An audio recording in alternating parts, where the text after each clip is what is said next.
Shalom, selamat datang di keluarga masa depan cerah Gereja Kristen Perjanjian Baru Fajar Perdamaian Bogor. Anda bukan orang asing di sini, karena kita adalah satu keluarga di dalam Kristus. Ibadah ini, kita mau menjadikan Yesus sebagai pusat hidup kita. Biarlah semua ibadah kita hanya untuk memuliakan Tuhan saja. Haleluya! Sesuai dengan amanat agung Yesus Kristus, kita melakukan pemuridan untuk setiap anggota gereja. Semua yang melayani dalam gereja kita harus mengikuti pemuridan. Kedua paket pemuridan dalam gereja kita, yaitu dasar kekristenan atau DK dan hidup berjemaat atau disingkat dengan HB. Kami menganjurkan saudara-saudari untuk mengikuti pemuridan ini dan pasti akan bertumbuh dan diberkati. Sebagai gereja sel, kami menyelenggarakan kelompok-kelompok kecil. Supaya apa? Supaya kehidupan kekristenan kita bukan hanya sebagai suatu acara saja, tetapi kekristenan adalah komunitas yang saling membangun satu dengan yang lain. Silahkan lihat di Warta Jemaat untuk mengikuti sel grup yang terdekat atau biasa kita sebut dengan kesan kelompok saling memperhatikan. Selamat datang dan selamat beribadah dengan sukacita. Tuhan Yesus memberkati.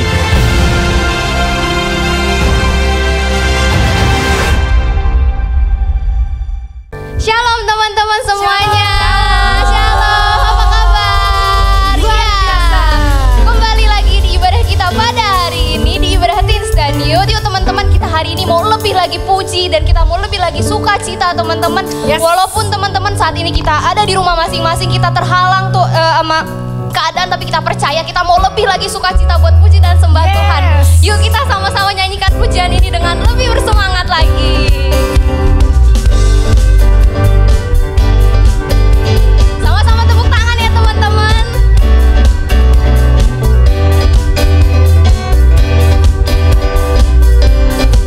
Katakan I will sing. I will sing, I will sing of your love for me. In my life you're my everything. Chains are broken, my eyes are open. You're my freedom.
percaya bahwa Yesus adalah segalanya buat kita.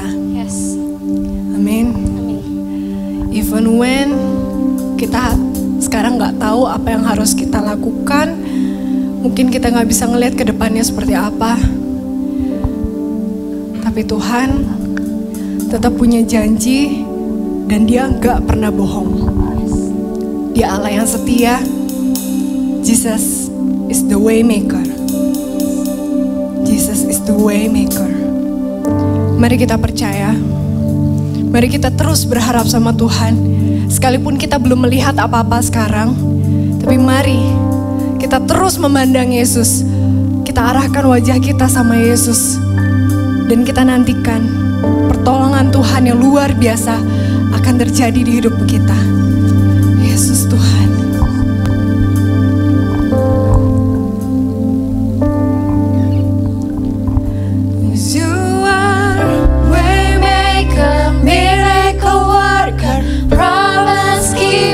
Light in the darkness, my God, that is who you are. You are waymaker, miracle worker, promise keeper. Light in the darkness, my God, that is who you are. You are here.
percaya Tuhan yang hadir di tengah-tengah kami.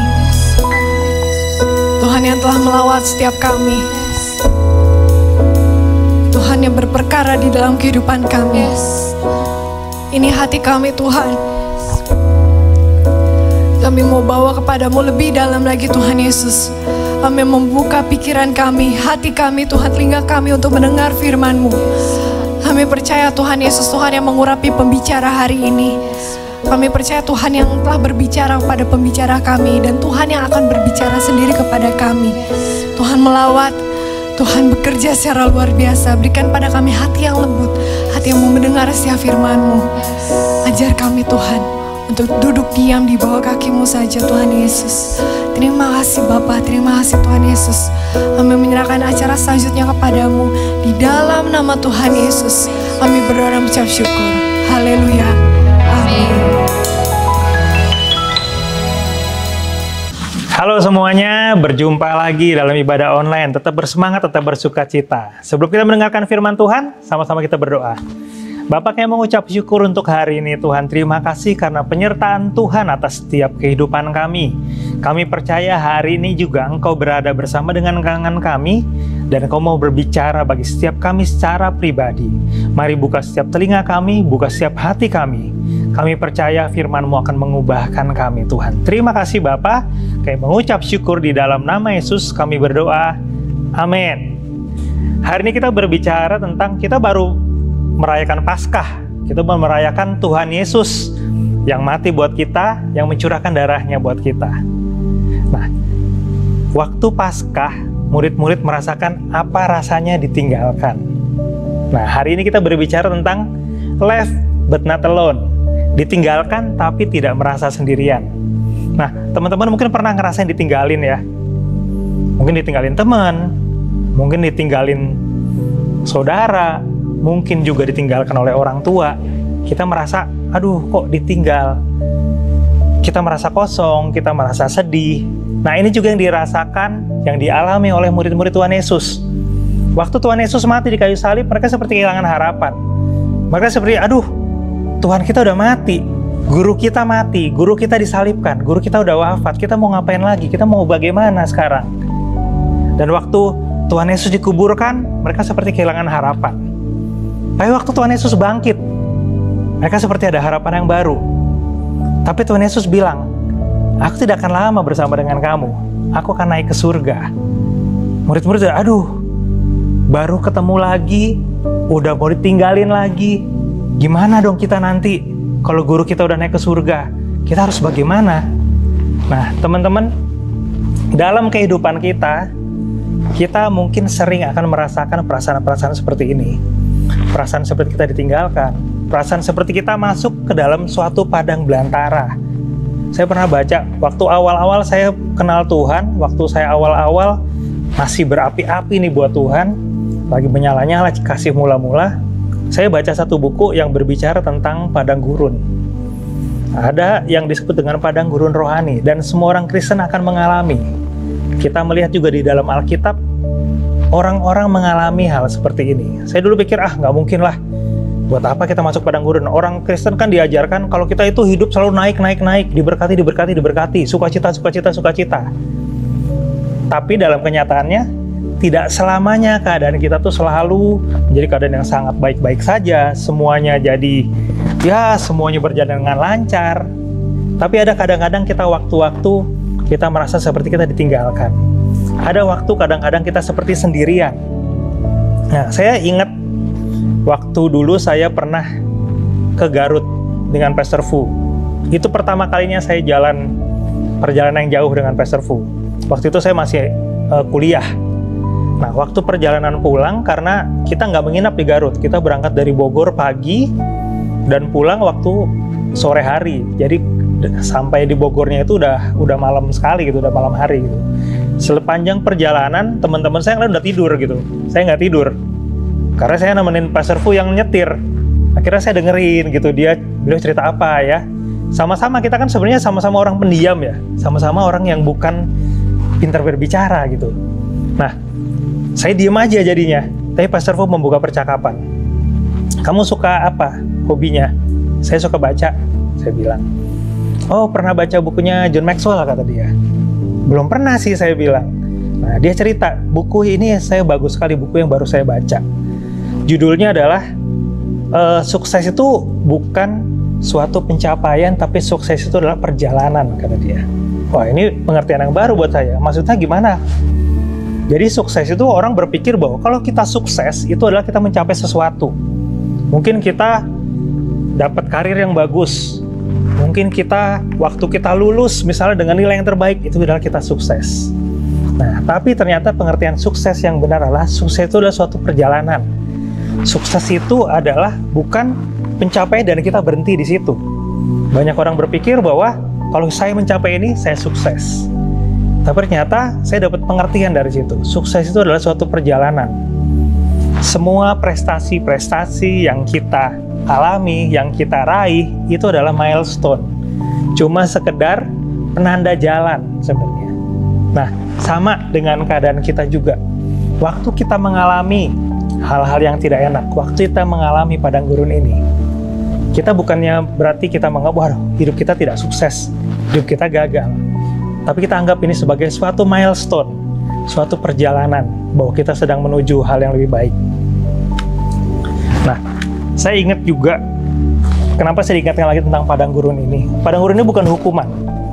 Padang gurun ini bukan suatu tujuan akhir. Kita ingat waktu orang-orang Israel di padang gurun selama 40 tahun, banyak yang akhirnya karena tidak percaya, karena mereka tidak percaya sama Tuhan, mereka mati di padang gurun.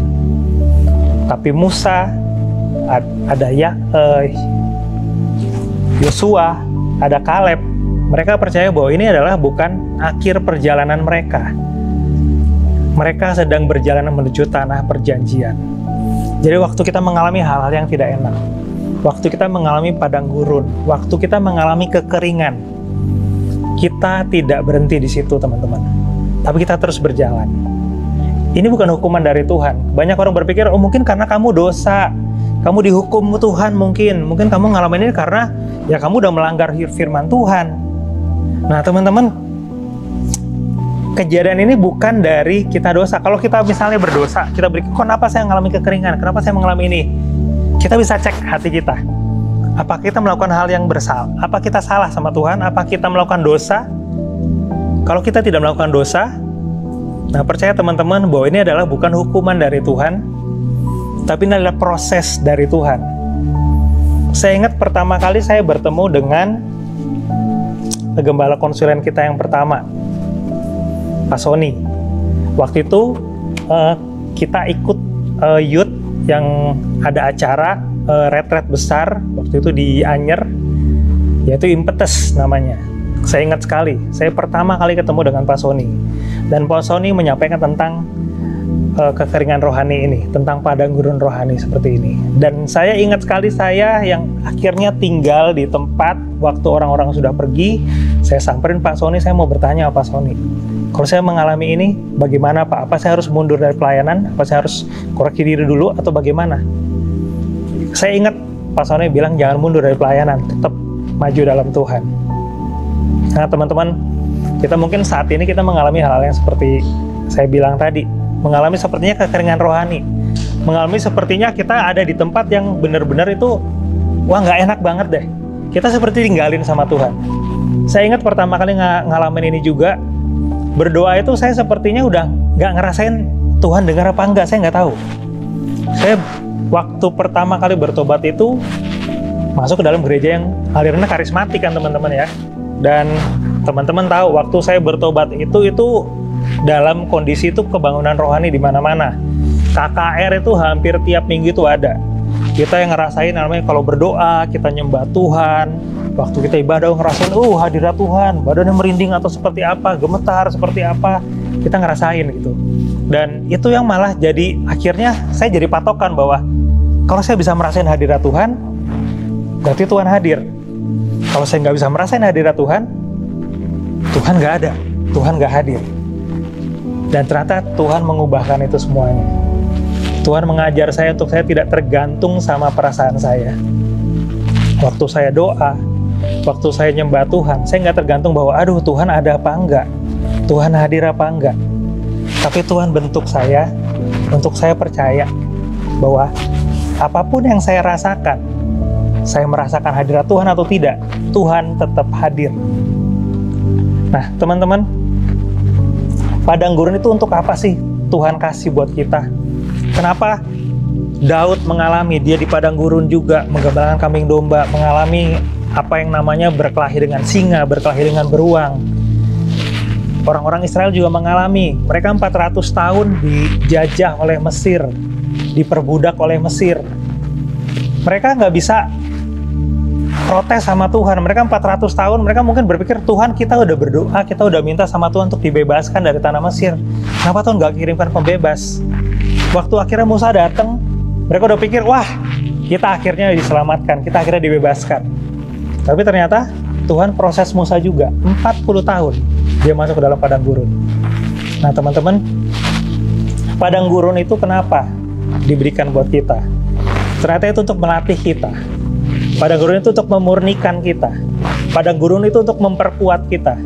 Dan padang gurun untuk mempersiapkan kita. Orang Israel 40 tahun di padang gurun. Mereka dilatih untuk berperang. Di dalam firman Tuhan dikatakan, mereka dilatih untuk berperang supaya waktu mereka masuk ke negeri perjanjian, mereka tidak akan bersungut-sungut. Tapi mereka tahu, mereka sudah dilatih oleh Tuhan dan mereka bisa masuk ke dalam tanah perjanjian. Waktu mereka masuk pertama kali ke tanah perjanjian, mereka ketemu dengan raksasa-raksasa. Mereka ketakutan. Kalau mereka tidak dilatih oleh Tuhan untuk berperang, mereka pasti mundur, mereka pasti akan pulang ke tanah Mesir. Dan itu terbukti. Dari 10 orang yang mengintai negeri itu, hanya 2 orang yang percaya bahwa kita bisa merebut tanah itu. Nah, teman-teman, kita di dalam masa padang gurun, waktu mungkin seperti COVID ini, kita mengalami yang namanya padang gurun. Kita sedang dimurnikan sama Tuhan. Apa kita benar-benar mengikuti Tuhan hanya dalam waktu keadaan baik-baik saja, waktu semuanya keadaannya enak, kita baru mau ikut Tuhan? Atau kita memang mau ikut Tuhan karena kita sungguh-sungguh cinta sama Tuhan? Apapun yang terjadi, apapun yang kita hadapi, kita tetap mau ikut firman Tuhan. Kita mau ikut tetap apa yang Tuhan tunjukkan buat setiap kita. Nah, teman-teman, di dalam Ulangan 8 ayat 16 berkata, "Dan yang di padang gurun memberi engkau makan mana yang tidak dikenal oleh nenek moyangmu, supaya direndahkannya hatimu dan dicobainya engkau hanya untuk berbuat baik kepadamu akhirnya." Ini adalah tujuannya dari padang gurun yang kita alami, teman-teman. Waktu kita mengalami hal yang tidak enak, waktu itu mengalami hal seperti kitanya ditinggalkan oleh Tuhan, tujuan Tuhan itu sungguh baik buat kita. Di firman Tuhan tadi dikatakan apa? Direndahkannya hatimu dan dicobainya engkau hanya untuk berbuat baik kepadamu akhirnya. Akhirnya adalah kita akan merasakan kebaikan Tuhan. Akhirnya kita akan merasakan bahwa sungguh Tuhan akan menolong setiap kita. Nah, teman-teman, kita bisa melihat, kita belajar. Saya pelajari nih waktu kejadian, waktu Paskah, waktu Tuhan Yesus dia mati, kemudian dia bangkit, kemudian dia datang kembali kepada murid-muridnya. Tuhan Yesus sedang mempersiapkan murid-muridnya. Murid-muridnya itu seperti orang yang kehilangan arah waktu Tuhan Yesus mati. Waktu Tuhan Yesus mau naik ke surga, mereka juga, aduh, kita mau bagaimana lagi? Kita mau seperti apa? Kita mau melakukan apa? Guru kita udah nggak ada. Nah, kita bisa melihat, kita bisa pelajari apa yang dilakukan oleh Tuhan Yesus kepada murid-muridnya. Di dalam Kisah 1 ayat 3 berkata, "Kepada mereka ia menunjukkan dirinya setelah penderitaannya selesai. Dan dengan banyak tanda ia membuktikan bahwa ia hidup. Sebab selama 40 hari ia berulang-ulang menampakkan diri dan berbicara kepada mereka tentang kerajaan Allah." Yang pertama, teman-teman, yang harus kita lakukan waktu kita mengalami padang gurun, waktu kita mengalami kekeringan, kita harus berulang-ulang mendengar suara Tuhan buat kita. Mungkin ini sulit, teman-teman, ya. Saya juga ngalamin gitu. Sulit untuk berdoa waktu kita ngalamin kekeringan, sulit untuk berdoa waktu kita ngalamin masalah. Tapi teman-teman tahu, Tuhan sudah kasih kita Alkitab. Ini adalah firman Tuhan yang tertulis. Jadi walaupun teman-teman nggak bisa dengar suara Tuhan audible, teman-teman nggak bisa dengar, aduh kok nggak ada hamba Tuhan yang ngomong sama saya, kok nggak ada hamba Tuhan yang datang sama saya. Teman-teman bisa baca Alkitab. Itu adalah firman Tuhan yang sudah ditulis oleh Tuhan, semuanya sudah ada di situ. Nah, dikatakan di sini adalah ia berulang-ulang menampakkan diri dan berbicara. Kita harus berulang-ulang baca firman Tuhan. Kita harus terus cari firman Tuhan apa yang untuk kita. Karena kita nggak tahu. Kalau kita nggak baca firman Tuhan, kita nggak tahu apa sih kehendak Tuhan buat kita. Apa sih pesan Tuhan secara khusus buat kita. Kita mungkin udah sering dengar apa yang namanya rema gitu. Kita biasanya dapat rema itu kalau udah dengar hamba Tuhan yang hebat berbicara firman Tuhan, baru kita, oh saya dapat rema dari khotbah ini. Teman-teman belajar untuk dapat rema dari apa yang kita baca, apa yang kita gali sendiri dari firman Tuhan. Nah, yang kedua teman-teman, apa yang dilakukan oleh murid-murid Tuhan Yesus? Di Kisah Rasul 4, 1 ayat 4. Pada suatu hari, ketika ia makan bersama-sama dengan mereka, ia melarang mereka meninggalkan Yerusalem dan menyuruh mereka tinggal di situ menantikan janji Bapa. Yang demikian katanya telah kamu dengar daripadaku. Kisah Rasul 1 ayat 12 juga berkata, Rasul-rasul menanti-nanti. Maka kembalilah rasul-rasul itu ke Yerusalem dari bukit yang disebut Bukit Zaitun, yang hanya seperjam sabat jauhnya dari Yerusalem. Jadi teman-teman, selain kita mendengarkan atau membaca firman Tuhan, kita juga belajar untuk menanti dengan taat. Kita udah belajar sabar ya untuk kita menanti COVID pandemi ini berakhir. Kita udah 1 tahun lebih kita alami COVID seperti ini. Mungkin teman-teman juga udah gak sabar, saya juga udah gak sabar. Saya udah pengen jalan-jalan keluar kota, pengen pergi, pengen kemana, pengen kumpul sama teman-teman. Tapi sekarang terbatas. Kita belajar untuk menanti. Waktu teman-teman juga mengalami masalah, waktu teman-teman juga menghadapi tantangan, kita belajar untuk menanti. Ada satu firman Tuhan yang dulu saya dapat dari teman saya ini luar biasa. Yesaya 30 ayat 15 berkata, sebab beginilah firman Tuhan, Allah yang Maha Kudus, Allah Israel. Dengan bertobat dan tinggal diam, kamu akan diselamatkan. Dalam tinggal tenang dan percaya terletak kekuatanmu. Tapi di sini di ayat ini dikatakan, tetapi kamu enggan. Di ayat yang terakhirnya.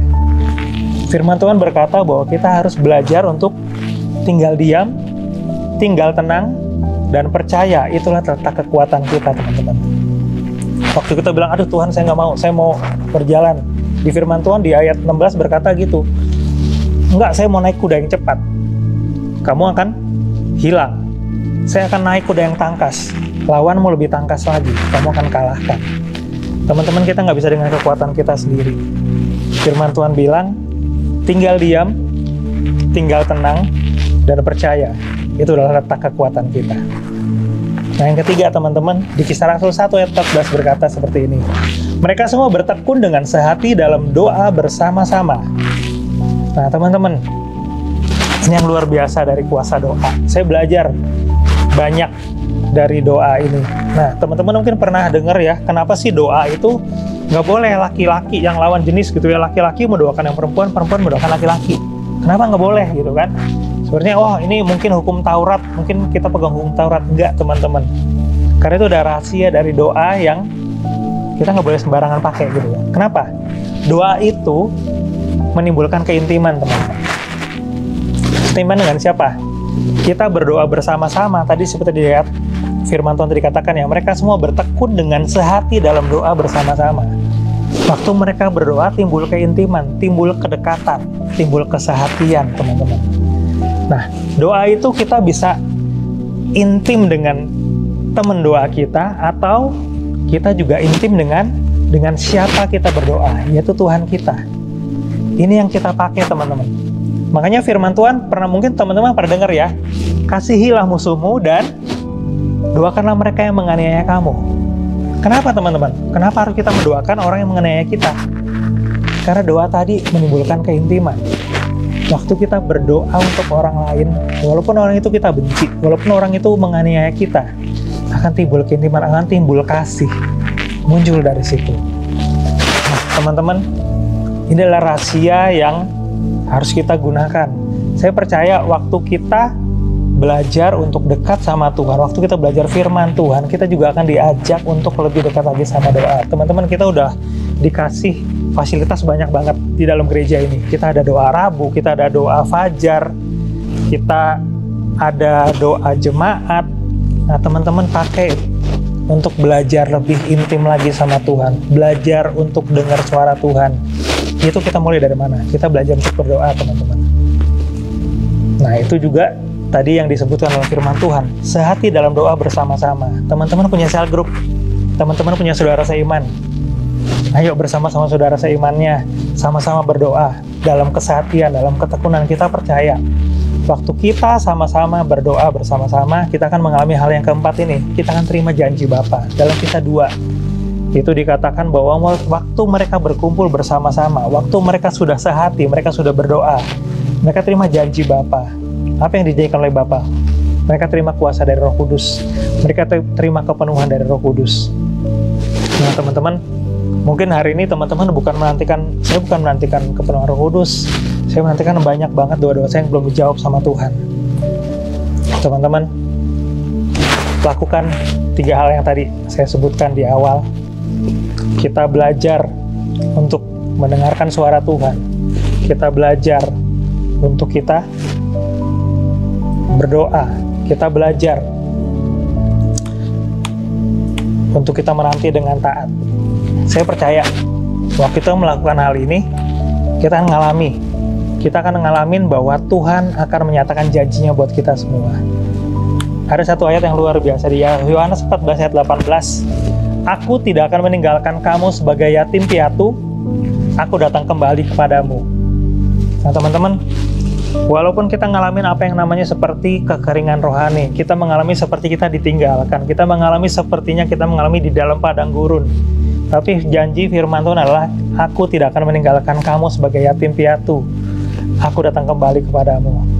Waktu saya ngalamin hal seperti padang gurun itu, waktu saya mengalami kekeringan, waktu saya tetap tekun, berdoa, mencari Tuhan, baca firman Tuhan, menanti dengan sabar, menanti dengan taat, tetap sama Tuhan. Saya nggak mau mundur dari pelayanan Tuhan. Walaupun saya ngerasa kering, saya mau tetap pelayanan, saya mau tetap Tuhan dalam jalannya Tuhan. Tuhan kembali. Tuhan menyatakan dirinya lebih lagi. Tuhan menyatakan bahwa saya nggak perlu digantung lagi sama perasaan-perasaan saya, tapi lebih bergantung lagi sama Tuhan, lebih bergantung lagi sama apa yang Tuhan katakan dalam firman-Nya. Apapun yang teman-teman alami saat ini, waktu teman-teman mengalami masalah, teman-teman ada pergumulan doa yang belum dijawab sampai hari ini sama Tuhan, tetap bertekun teman-teman, karena teman-teman gak ditinggalin, tapi ada Tuhan yang tetap menyertai kita semua. Tuhan Yesus memberkati.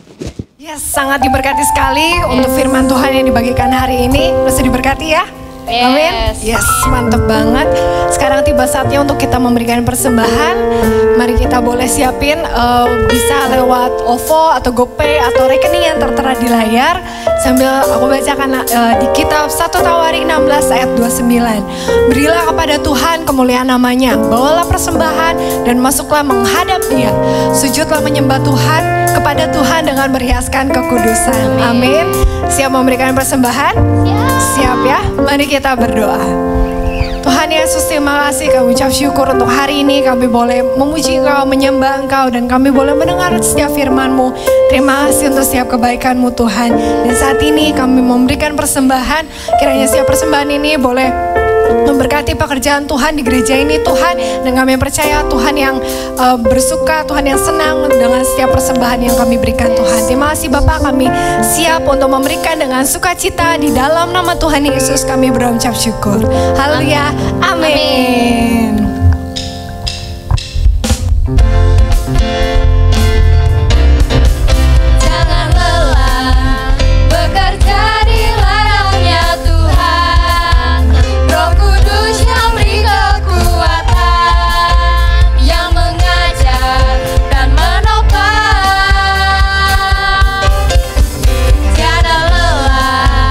Bekerja bersamamu Tuhan, yang selalu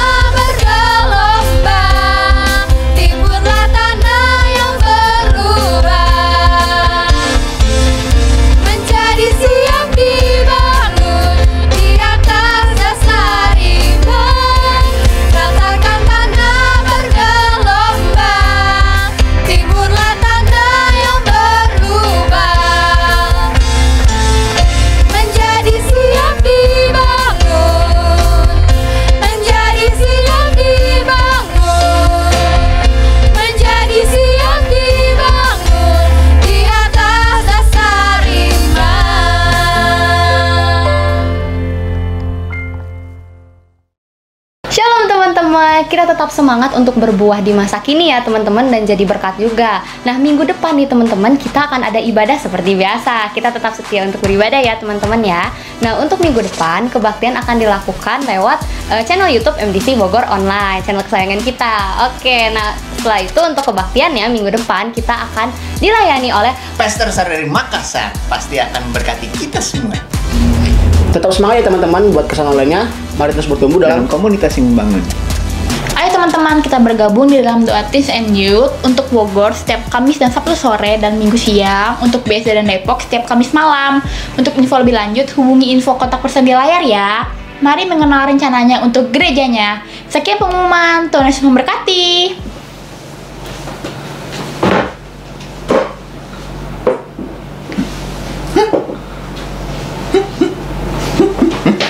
Halo teman-teman semua, kita sudah sampai pada penghujung kebaktian online kita. Terima kasih untuk Koden yang sudah memberkati kita semua dengan sharing firman-Nya yang begitu menguatkan kita. Sebelum kita tutup ibadah ini, mari kita berdoa bersama kepada Tuhan Yesus kita. Tuhan, terima kasih, Kau Allah yang luar biasa bagi kami Tuhan. Engkau yang selalu ada bersama kami Tuhan, melalui proses hubungan-Mu bersama kami. Terima kasih Bapa, terima kasih Yesus. Seminggu ke depan, Kau yang akan terus menjagai kami. Kau yang akan menjagai kemanapun kami melangkah Tuhan Yesus. Apa yang tangan kami berbuat, Engkau buat berhasil. Mari kita angkat kedua tangan kita dan kita menerima berkat yang daripada Tuhan. Ia tidak akan membiarkan kakimu goyah. Penjagamu tidak akan terlelap. Sesungguhnya tidak terlelap, tidak tertidur penjaga Israel. Tuhanlah penjagamu, Tuhanlah naunganmu di sebelah tangan kananmu. Tuhan akan menjaga engkau terhadap segala kecelakaan. Ia akan menjaga nyawamu. Tuhan akan menjaga keluar masukmu dari sekarang sampai selama-lamanya. Di dalam nama Tuhan Yesus yang percaya katakan amin, amin, amin. Sampai ketemu minggu depan. Tuhan Yesus memberkati. Bye-bye.